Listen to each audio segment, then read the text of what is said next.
your hour, and it will go best based on your questions, and I can promise you no question is like too obvious, ill-informed. Like, this is your hour, and we do this around now to kind of start catching things early so that you feel like as adequately prepared as like we can enable you as you kind of move on the on-ramp to your second year. Okay. What I can tell you, just as far as like planning, if you really want to get a jump start, it's not the worst idea to pick a director by the end of this semester. We tend to go fast. You'll likely pick someone. You'll likely pick someone who's a full-time MFA faculty member, and that is me, Sheila, Sarah Shotland, Mark, and Leah Wilson, Dr. Wilson. Okay, those are the full-timers. And we all, almost all of us dabble in all the genres, but we do have sort of a heavy nonfiction poetry, personal narrative kind of approach here at Chatham. I'm sure you've noticed. I'd say if you're experimenting in your fiction, though, you can't go wrong with Mark or Sarah. You know, I read a lot of fiction, although I have to say this is my first year directing a fiction thesis, and it's different. It's definitely a learning curve for me. So, let's see. So you might, like, again, if you want to feel in control of your lives, which I know we all struggle to do these days in particular, you could really send that email to someone and, you know, politely ask them to be your director, and kind of get that squared away. And then the next thing you would do is get your 2 readers. Now, your readers can be, again, among the full-timers. But we also have some adjuncts, and we have a great undergrad faculty with whom some of you will take maybe a lit class. If you're in the August Wilson seminar next semester, you'll work with Dr. Wardy. Like, you'll get to know them. It's really nice to come to thesis seminar the first day. So say like August 28th, I'm guessing. And have your board nailed down. And in my thesis seminar, I will ask for a list. That's a little optimistic. Sometimes someone still kind of has a second reader outstanding. That's okay. It's just I ask the first day so that we can catch it early and get you squared away. Sometimes you'll ask someone that's on the low res faculty. You might meet some of those folks this summer at Summer of Community of Writers. So again, like, you want to plan, but you don't want to foreclose on the fact that in July you might meet your soulmate reader, you know. So, you know, I would square away your director and then maybe leave a little wiggle room there. Maybe square away your director by the end of the semester. You know, think about the past year, maybe one of your readers, and then you could wait on that second reader. Heather, can I jump in just for a second? Yeah, sure. I see 2 questions in the chat. One by Hurina, doesn't know who to ask. We can help you with that. And then Matt, I know you're asking about Caitlin Hunter, right? I've talked to Caitlin, and she's not a full-time faculty member, but we can make an exception, I think, if Caitlin is comfortable with it. But you and I and Caitlin should talk further before we make any decisions about that. The one thing I wanted to jump in with is it's not unusual for students to say, I would love to have somebody from outside of Chatham be one of my readers. Maybe you have an undergraduate professor that you're still close with, who knows your work from that time of your life, or you've met someone else who's a working writer. Can you do that? You can do that, but only with one of your readers, only one. And if you're going to do that, I would do that sooner than later, because there's actually kind of a lot of paperwork that's involved with bringing someone in from outside. And I also want you to think about this before you ask someone. We don't pay them a lot. We do pay them, but it's not a lot. So you have to think about whether it's going to be worth their time and energy to go through the ridiculous amount of paperwork they have to go through in order to be an official part of your board. And you may feel strongly about that. And if you do, that's fine. We'll work with you, but only one. Okay, thanks. Yeah. Thank you. Yeah, that's where I was headed next. Let me give you a little bit of a quiz, and this is not to put any of my colleagues on the spot, because I think we've kind of fallen off where this is concerned. But in your craft class this last fall, did you write a proposal? Was that one of your assignments? Okay. We used to, there were a couple of years there where we were like, okay, we gotta get them thinking about this like out of the gate. There are pros and cons to that. Okay, so it's not a big deal. And I actually never use the proposal. I have you write an introduction and thesis seminar. I just think it's like, when you leave thesis seminar, if you have at least like 12 pages of that intro pretty polished, wow, do you feel better? Everyone sleeps better. Okay, so but the proposal, or you should start thinking now about like your thematic interests. It's not even necessarily like, don't panic looking for themes in your own work necessarily, but you probably have themes in terms of like who you're reading. Who you've been exposed to at Chatham. And like, it's nice when they kind of link with people that you've read in undergrad. The thesis is ultimately a showcase of your development as a writer, and specifically as an MFA student.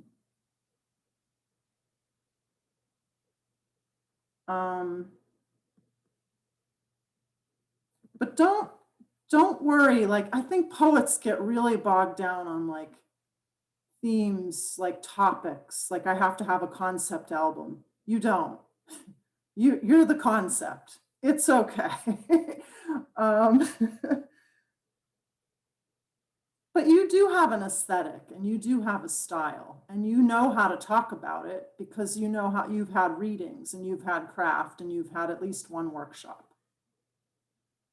And now the hurdle is talking about your own writing the same way that you honor and articulate about the writers you admire.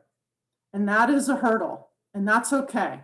That means you all, are good people and have some, humility there. That's okay. But now we got you like next level stuff. Okay. So one of the tricks you can do is start writing about your writing in the present tense, right? It's a little psychological trick where instead of my thesis will, my thesis is, my poems do, this poem is about, right? Just it's amazing how useful that can be. So just even a sentence or two occasionally when it occurs to you, a goal for a poem. If you write out your goal, you'll just start practicing writing about your own writing.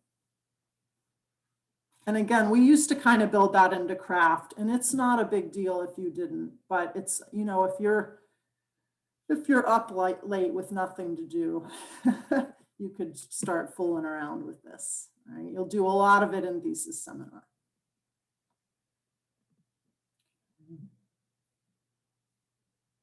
And just, start putting yourself in conversation with the writers you admire. Who do you see yourself emulating? That's going to be important, your influences. So those are kind of things you can do to like charge up for fall, I guess. So let me take a little break here and just ask, based on that and what you've brought, like what questions do you have? What anxieties do you have that we can help assuage today?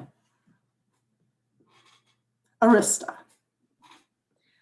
I have been wondering what I should be considering and thinking about when I'm picking a thesis director. Good question. Good question. Yeah. Well, is that person reliable? And I mean, I can vouch for all of my colleagues. We're all reliable. You're in a pretty reliable atmosphere here. You can't disappear at Chatham. It's pretty hard. But do you feel challenged and nurtured by that person? I would say that's the big question.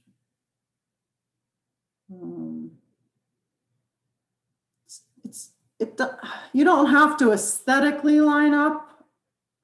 That doesn't always, we can't always have that magic. We're just a really small department. Actually, we're bigger now than we've ever been. But it helps to admire their work, to be familiar with their work, but also just kind of know that you have a good working rapport with them as a faculty member.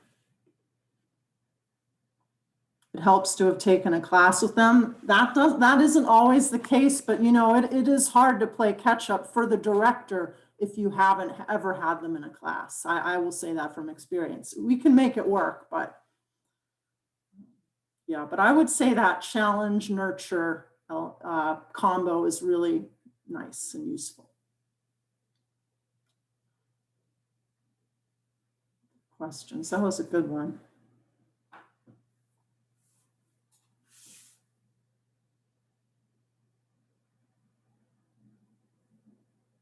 We also actually, I just realized, have Joe in the room, and he wrote one of these not too long ago in the last decade. So you can always, that's the other thing to think about is you can start talking to the second years who are maybe not right this minute because they are in the thick of it right now. They probably won't get back to you, but it's, and in my thesis seminar, at least, we'll read a couple theses, depending on the genres represented in the room among the students. We'll read according to that.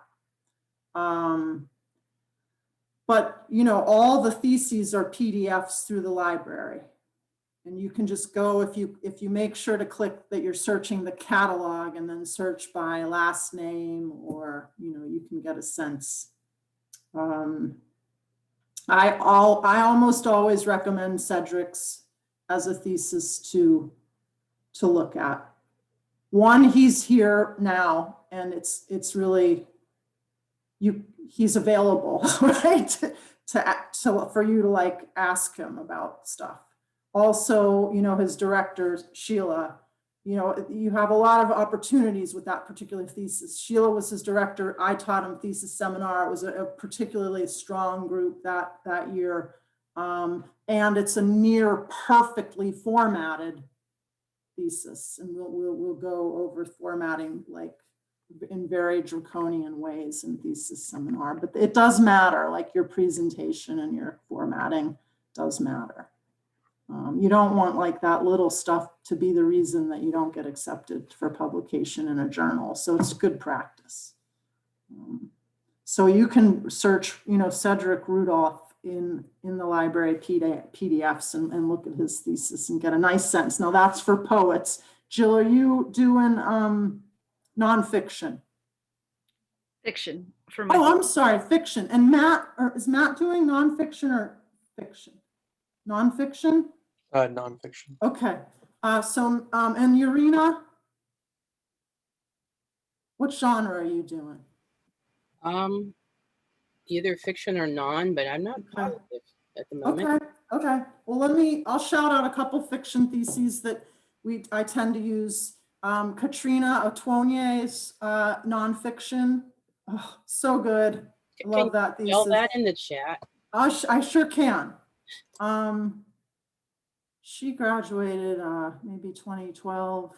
And then for fiction, ooh, we have a lot of really interesting options. I actually like to teach Sarah Shotland's because she's here again, and it became an actual novel. And I think that's cool to see thesis to novel, right? So yeah, but let me write Katrina's name.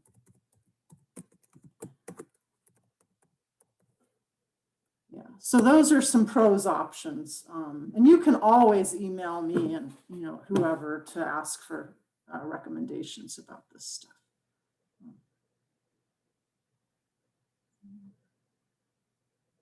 Yeah, Arista.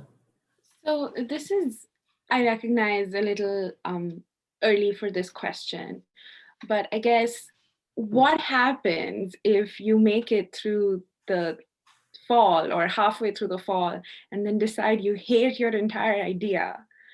And also, how often does that happen? It does happen. So that's why that's why I really think it's important to say now not to get too like bogged down in a theme or a topic, especially you're a poet, and just write the strongest work you're writing. And just let the strongest work be the project. And I promise you, that's what we're here for. That's why you have a committee, but also a cohort that you've been writing with.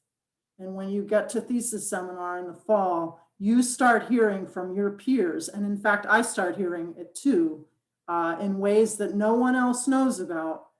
Your development as a writer, your progress, your weaknesses still, and your themes that you didn't even know about, right? And that's because you just every week are like going to the mat, making your strongest work. And then if you're doing that, you're not gonna be like, I don't want to write about public radio. I'm looking at my radio, or I don't want to write about my body, or you know, whatever it is, or like, because you've written your strongest poems, and maybe you've moved on from writing about public radio and the body, and you're writing about like carpentry. But that's okay because it's you and it's your strongest work, and that I think that counts for like the personal essay too. You know, yeah. Now for fiction folks, moving from like, now I want to write a novel, it's like December. I'm going to just like really try to urge you to focus. You can write your novel, but it's probably not going to be your thesis if you're only starting it in December, right? So just remember, it's like a short-term marriage. You feel married to this thing. The pros and cons of that, right? Like you feel it's your beloved and it's annoying the crap out of you, but it's short term. You're going to move on to other projects like before you know it. Okay, so let the thesis be a thesis. It's fine. You can rest. That's a good question though, and I'm glad you asked it now because I don't want you asking in February, next February.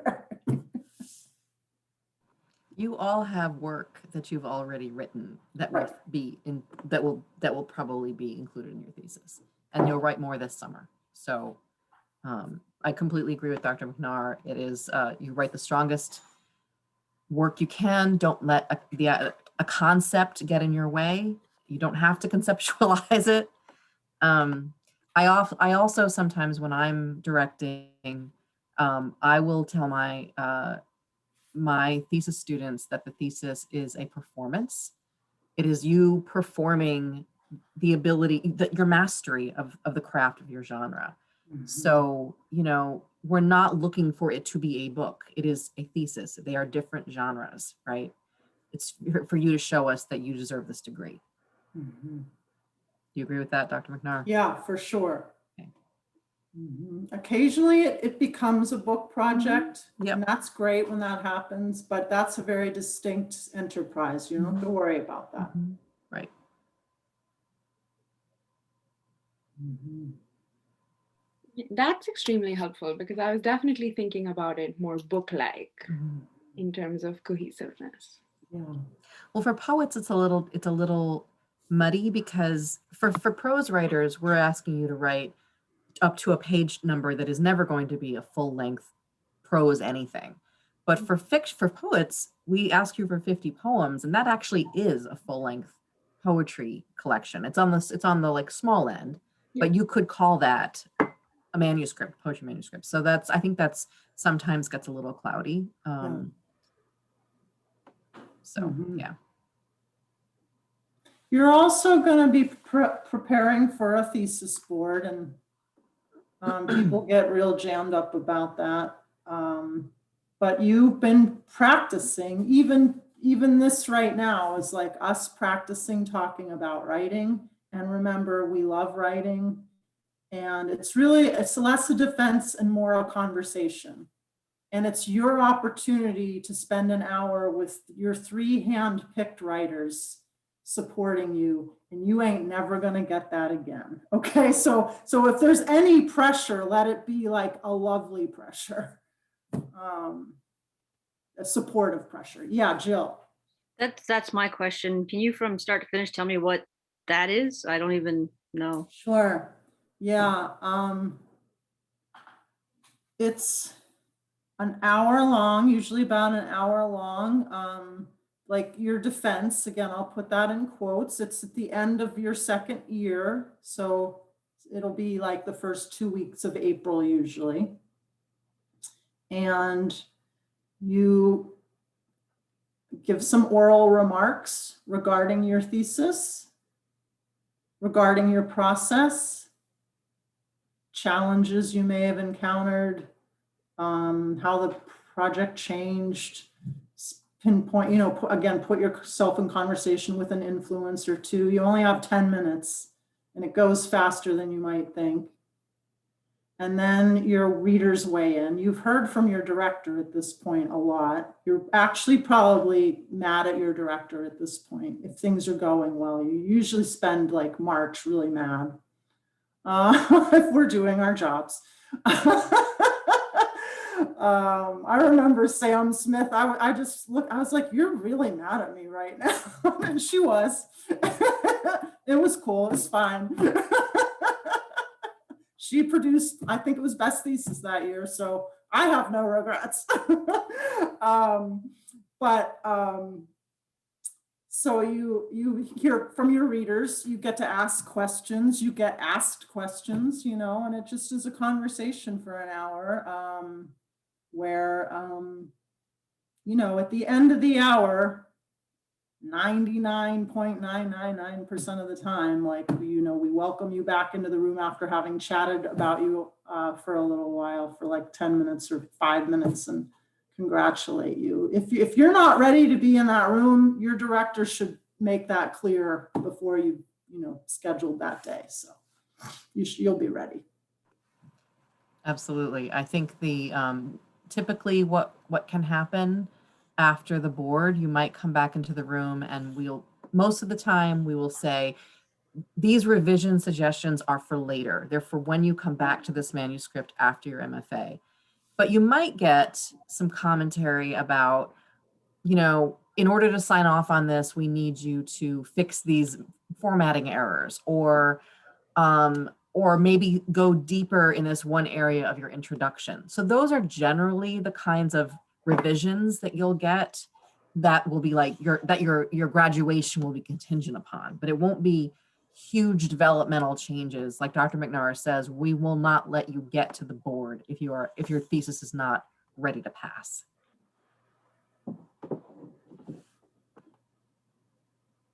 Yeah, and I mean the board is the thing that you'll ask about the most as like it heats up, because it's the thing you feel like you have the least control over. And it is in a way, because you've never done it before. Mm-hmm. And so you'll keep asking questions about it in order to feel like you've done it. And I'm happy to answer those questions over and over again, but really you won't feel any kind of way different about it until you've done it. So just remember, you're new at this.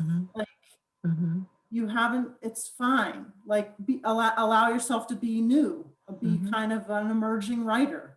That's exciting. Yeah, Urena. So is this sort of like a giant job interview? Mm, no, it's more friendly than that, I think. Yeah, definitely. Mhm. Plus you probably won't get a job with your, no, I'm kidding. If you're working at Starbucks now, hang on to that job. Hang on to that Starbucks job. Like grim death. Well, it's a good thing I'm not working at Starbucks because I make the worst coffee ever. I will say you do not, so, you have that first 10 minutes to present your project. You do not have to do that, and you shouldn't do that by winging it. You should not go in and just extemporaneously present, Yeah. nor do you have to memorize it. I had one student, Taverna, who memorized her entire presentation. It was astonishing, but unnecessary. So most of what you will do is you'll have note cards in front of you, just like you would for any other presentation, and you'll have them and you'll reference them and you'll speak to us, and it will be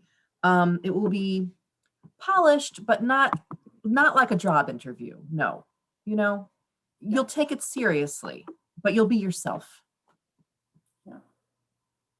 And you've already, I think the thing that distinguishes it from a job interview, although that's an excellent question, and I do see the analogy, is that you've already been hired. Like, we already love you. We've already supported you for 2 years, So it's more like an exit interview, like go into the world, get your PhD, and then come back and work at Whole Foods, which is the experience I speak from, which is why I've been glib, I was being glib earlier. So, and look at me now, I'm living the dream. I'm talking to you all. So.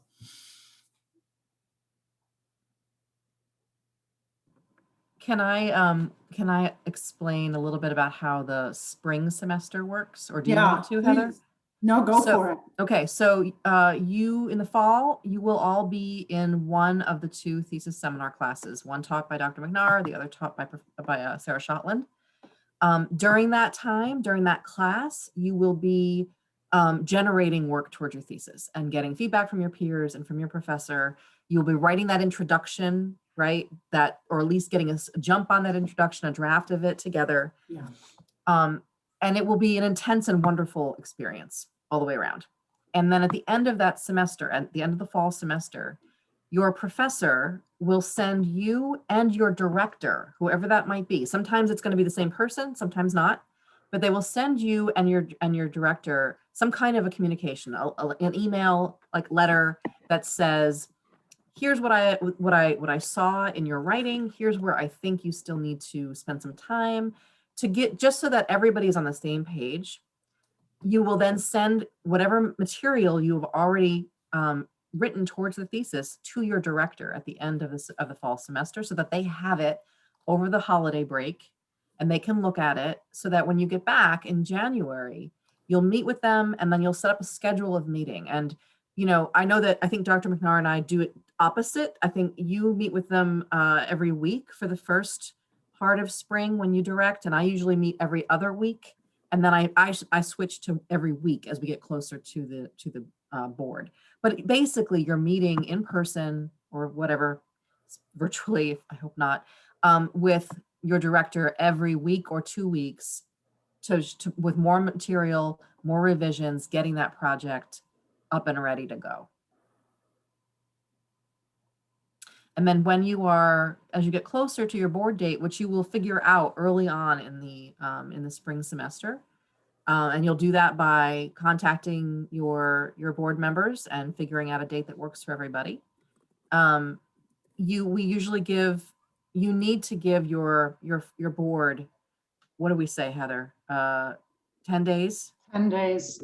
10 days. Yeah, no fewer than 10 days. No fewer than 10 days before your board date to look at the completed manuscript. And that means the introduction, the full body of the creative work, and the bibliography at the back. So you will first give all of that material to your director, and they will have to sign off and say this is ready to go. and then you'll send it to your other readers. And that way everybody has had ample time to read your work and absorb your project before you have to meet in that room for your final board. Yeah, Does that and make I would sense? say too that, and I think, Victoria, you've heard me say this, like, if thesis seminar, if you take that class as rigorously as it's meant to be, and you really work hard in thesis seminar, you will, one, be very, you'll have a lot of anxiety in like November, but then by February, you'll realize, oh my God, I am so glad that I got all that out of the way, especially where the intro is concerned. But also by the end of that fall, like December 9th or whenever, you'll likely have like at least 2/3 of your project. And then you can really like take a minute, get some feedback from your thesis seminar person. So I write each of you a letter, and your director gets the same comments. Unless I'm your director, then obviously we're on literally the same page. But then you can then dig into the spring knowing that like you're not reinventing the wheel, Arista, which is why you're not changing your whole project in the middle of January.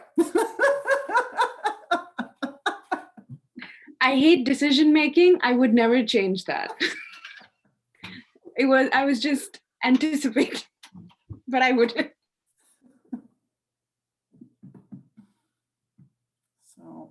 So yeah, the fall's intense, and spring's intense in a different way. It's a much more independent experience.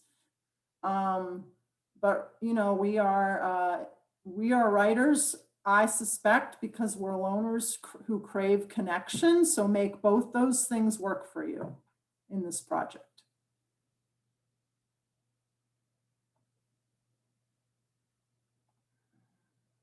Other questions? Yeah, Arista. Could you say a little more about the introduction and what that includes? Yeah, and that's another reason that I like Katrina's thesis and Cedric's, because their intros are really nicely done. Also, Laura Davis, her thesis is lovely. Her intros are very good. Her intro was like the first one where I felt like, this was in 2011, and we had been doing, I had been here since 2006. It was the first intro that I was like, yes, this is what we mean. And interestingly, it was the first year we had piloted thesis seminar, because we were seeing such a disconnect. People would just not be very available in the fall. And so we kind of had to corral you into a class, and I think it's worked well. But the introduction is what I call like a personal critical examination of your own writing in conversation with 2 or 3 of your main influences. Sometimes it's very useful to just start a 2 to 3 page personal essay of like how I became a writer. And it usually starts, middle school, you won a prize, and it doesn't necessarily make the cut into your final intro, but it gets you in conversation with your development as a writer. So if you need like a prompt to kind of get you there, that's a good one, like how I became a writer. And we do a little of that work, like our first week of thesis seminar. But yeah, I like to see a pretty analytical craft element where you're literally putting like a stanza of your own poetry in conversation with, say, a Lucille Clifton poem, because you were really interested in emulating that particular moment or her enjambment or something. And you can do that with prose as well. The sentence variation that some writer uses, Claire Massoud, or I guess that would be fiction, but so I like to see a certain high level craft analysis for a little while. Sheila, is that? Yeah, sorry, I clicked it twice. I didn't mean to. Yes, absolutely. That's what I want to see in an intro too. I want to see, and you can look. There are well, in the samples that you'll be looking at, you'll be able to tell some of the students write their intros and they look like, or they read like one continuous document. It's like a paper. Others use headings to kind of break things up. You can do either thing. I'm a big fan of headings, actually. But I want there to be a section where you are explicitly talking about craft as it connects to your influences. And Dr. McNaugher explained exactly how I would be also, what I would be looking for if I were your director. I think it's an important skill that we've been teaching you how to do since the moment you got here. How to, first of all, how to read like a writer, and also how to articulate your own development, your own experience, your own place in the literary community. Yeah. I really try to avoid I can't control like what your director wants, but if your director's not me. And I think most of us are on the same page as far as like what we look for in intros and what sort of a Chatham introduction. So I don't think there's ever been a time where like a director's had you completely rewrite what you already wrote in thesis seminar. You ideally, the only thing left after thesis seminar for your intro is maybe that like last page of kind of, here's anything that's changed or surprised me, or some concluding kind of wrapping up remarks. And that's always according to your director versus what we've come up with in the class. But ideally, you've kind of done a lot of that work. That's my goal for you guys in that course. It's just such a load off, even just for my colleagues. It's like a favor to my colleagues as much as it is to you guys. So it is. I was about to say that. Not. I think maybe Dr. McNaugher was the first of us who taught thesis seminar to do the intro in that class as opposed to leaving it for the spring. And as someone who has received students from her thesis seminar, I am always so grateful that that huge chunk of writing is out of the way for the most part, because it's daunting. It's a daunting task. And you don't want to have to worry about the bulk of that while you're not worrying, but tending to the refining of your creative work during the spring semester. let's say you're looking at like a good robust intro is about 15 to 17 pages. You can get it done in like 12 to 14 if you're, an efficient writer. And a lot of you opted to do some of this work, the craft analysis in readings. It just depends on which assignment. I think Victoria, you might have done the craft analysis for readings. And so you've already, you could probably lift chunks of that if that writer still remains an influence to you, or you can just make it up. I'm not, again, it's a kind of marriage, but it's not permanent. So, that's the other thing to remember, like people that are writers that were influencing you during your MFA aren't necessarily the ones that always stay with you, and that's okay. Don't feel like weird about that, I guess. But you could probably take whole chunks of that and put it into an intro and it would work for you.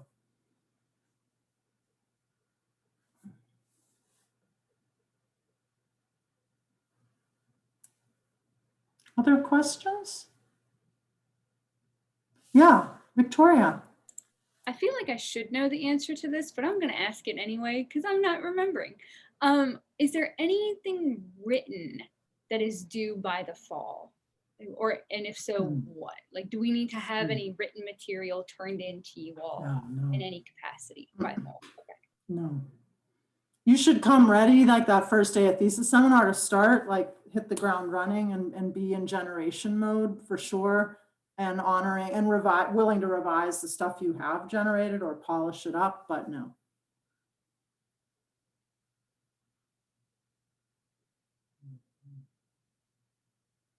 Yeah, that's a good question too. Arista. So Sheila mentioned earlier that some of the stuff we may have written kind of in our first year might be included in our thesis. Mhm. I was wondering if older stuff might also apply, Mhm. not necessarily for school, but say over the summer before I start. Yeah, for sure. Yeah. Some people arrive at their MFA with a project, and they use the MFA to kind of further that project, and that's totally relevant. That's, Jill, is that you? Yeah. Mhm. I mean, that's one of those really nice places to be, where you kind of want to honor the work you've done, but also stay open to how it might change in development or develop. So, yeah. It's also And that's nice an, because, sorry. sorry. I was just going to say that for those of you who do come with kind of a project that you've been working on for a long time, you may have been doing that by yourself without a lot of peer feedback, right? So bringing that into a workshop like a thesis seminar is a nice way to get that, that support and the feedback that you haven't been able to get before. Yeah.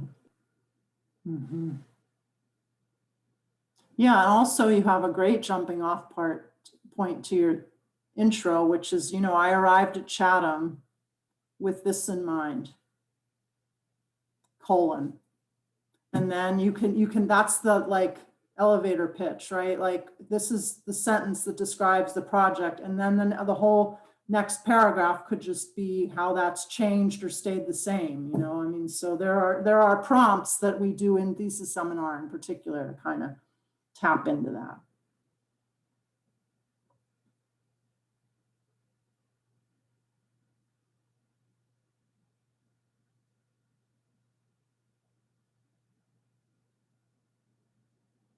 I love thesis seminars. A lot of work for the instructor. I take it pretty seriously, but I think it behooves everyone involved. Like, the spring just goes so much better. And I know this from personal experience, and I'll talk, you'll hear, if you're in my thesis seminar in the fall, you'll hear me talk about this. But that Laura Davis intro, yes, she was in our first thesis seminar. She was in my thesis seminar for poets, and it was a terrible thesis seminar. I had no idea what I was doing. I was completely lax. I mean, it was ridiculous. And she still managed to pull out an amazing intro. So I had very little to do with it, right? There's some magic that happens in that mix of you guys being second years, knowing what you know about each other, and really supporting like your futures as writers. It's very intense and magical. I thought it went okay on Zoom. I don't think my students were as impressed, so I don't know. We'll see. I also want to point out that there is what used to be called the MFA Handbook. It is now kind of chunked out into places on the Brightspace page for our MFA program, but there's information in there about the thesis process and about formatting the thesis and all of that. And I'm sure Dr. McNaugher, at least, and I'm imagining Sarah too, will use those resources during thesis seminars, so you'll get to be comfortable with them and know what to expect and what that all looks like. But you can always look at that information, because you all have access to that Brightspace page. And if you don't have access to it, let me know. And Joe and I can make sure that you're added to that course. Yeah, we actually go over a large part of that document, the thesis part, in the first night of thesis seminar, and at the end of which you're like, wait a minute, I didn't think I was getting an MBA, because it's very formatting specific. Like, yeah. I'll have lost you for about a half hour there, but at least I know that you have seen what you needed to see. So.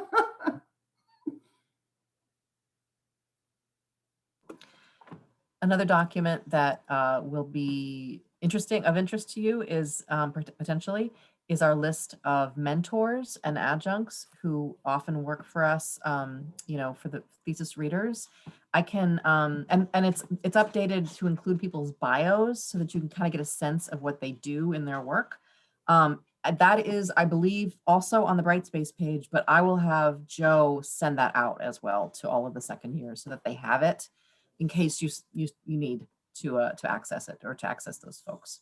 And I'm happy, you know, and I'm sure your director or your academic advisor, any of us would be happy to, you know, give you, to help guide you, to help you figure out who would be a good reader for my work, you know, of this list of people who you don't know, right? But we know them, so we can help set you up.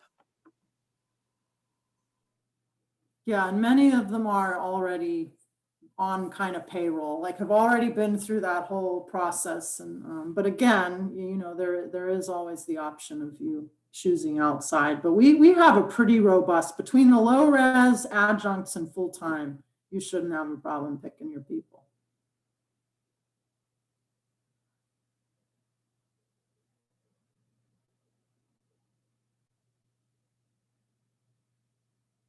Is Sheila, because you mentioned earlier with Matt, like Caitlin's maybe on the docket to be a director or reader. Is Cedric also? Because I already can see that working out. Yeah, I haven't talked to Cedric about Okay. it. Matt approached Caitlin, Okay. and Caitlin approached me to say, am I allowed to do this? And I think the answer is probably yes. Caitlin Okay. and Cedric have both been through the thesis process, and I think would be great guides for our students. So I will double check with both of them to see what their availability is for thesis work. Okay. Okay.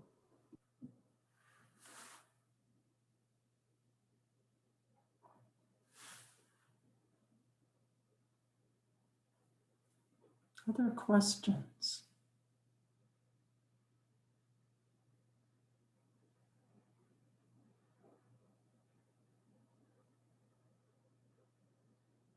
Yeah, let it be like an opportunity, you know, and a conversation and a way to like rally your support around you.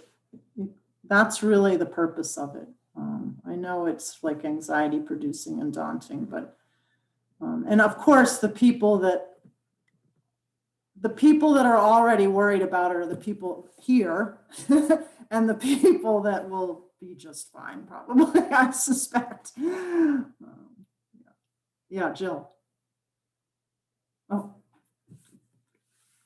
Yeah. And we have enough of you. We get to have like 2 whole thesis seminars again. That's been a while, actually. Well, I guess it hasn't been that long, but it's nice to be able to focus on the genres a little better.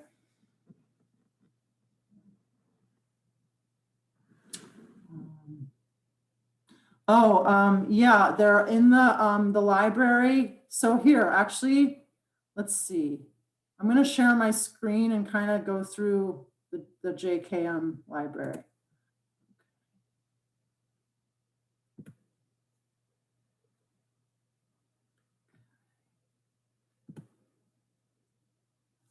Where's my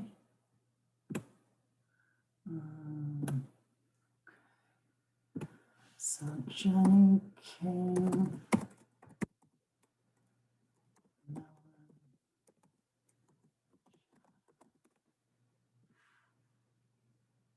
Library homepage.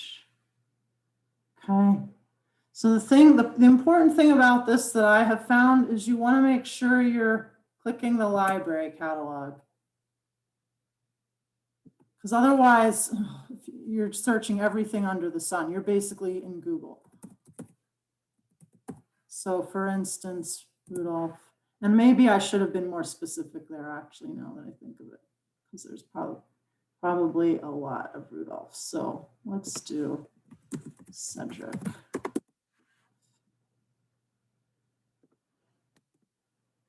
Come on. There it is. And then you can either get the print version, which we probably have somewhere in Lindsay House. Also Lindsay House, they're available. But then you can just click read online and it comes up as a PDF. And there it is. Okay. So you can search for all sorts of alums in there. They're regularly updated. So.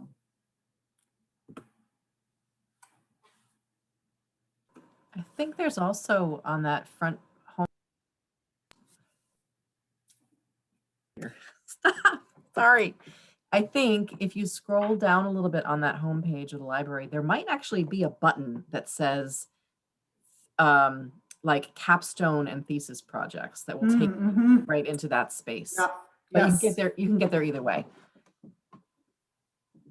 And we do have, we keep in Lindsay House, there's a big shelf outside of Joe's office that has a lot of thesis, bound thesis copies from years past. I also have a ton of them in my office. Me too. Typically anybody who has directed a thesis gets one of those copies as well at the end of that process. So we have tons in our offices too. Yeah. And then upstairs, a lot of fiction. Right.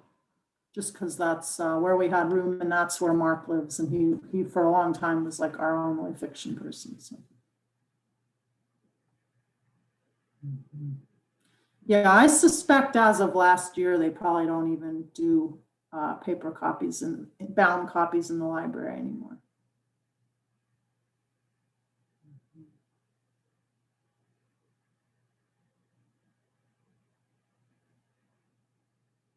I don't have much else to say, but I like talking about this stuff. You know, the other thing I really like talking about is like the PhD option, which some of you are, totally built for. So if you ever want to talk shop, it's cool. Maybe we'll get you to give us a talk at some point, Dr. Yeah, McNaugher. I mean, you have big caveats these days because you're also, I'm going to insist you like learn to code, and it's not the worst idea to like take the LSATs and just see how you do, okay? Go make some money for God's sake. But if you want it badly enough, this life, you can build one. It's, it's pretty good life, so. Well, thanks, Dr. McNaugher. Yeah, thank you. Really nice to see everyone. Thanks for being here. I can't wait to work with whomever ends up in my thesis seminar. That'll be fun. You all have a jump start. You all have the secret. Now you can start sending out your queries to your directors ahead of everybody else. Right. All right, everybody. All right, take it Take easy. care.